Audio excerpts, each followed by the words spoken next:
Let's now consider the second article of the Creed concerning God the Son.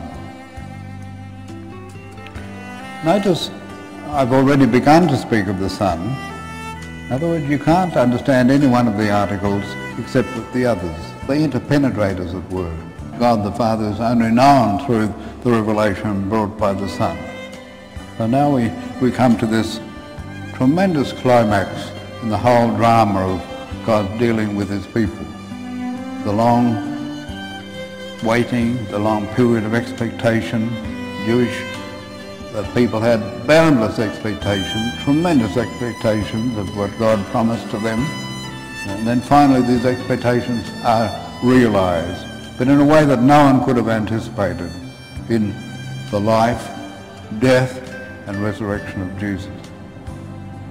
So now the full revelation of God is made in Jesus. He who sees me sees the Father. He's a full expression of the Father's being. These are the ways in which the New Testament express it. St. Athanasius of Alexandria has a wonderful Gloria. Our Gloria comes from Gregory the Great, a mighty pope of the 5th century. Glory be to the Father and to the Son and to the Holy Spirit. That's our formula. But Athanasius has a wonderful formula that I think is a very beautiful prayer. Glory to the Father through the Son.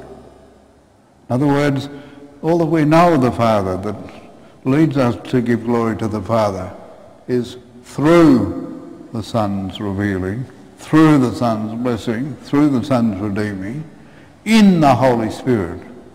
It's only in the Spirit, living in the Spirit, open to the Spirit, that we recognise the way in which the Son reveals the Father and we're led back to the Father. It's a wonderful summation again of the drama of our Christian faith. Notice in Jesus it's the events that are mentioned. As I said, it's unique to our tradition that God is revealed in events. In the events of the life of the chosen people, now in the life of Jesus. This life which is so unexpected in its form, so disconcerting at first sight that God would come in this way, but in the end so divinely beautiful and so divinely authentic. Only God would come in powerlessness and would save the world in the way in which the world is saved in Jesus Christ. So he is born, crucified, rose again, and seated at the right hand of the Father. Suffered under Pontius Pilate. It's often been pointed out, this an amazing phrase brings us back to the real world of history. Pontius Pilate was a very minor official in the Roman Empire. There's not much record of him at all.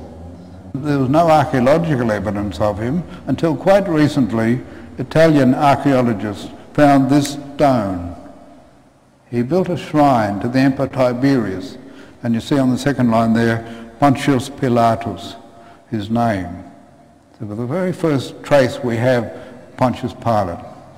So Jesus came to this real world of petty officials and all the turmoil and confusion that the Jewish people lived under at that time.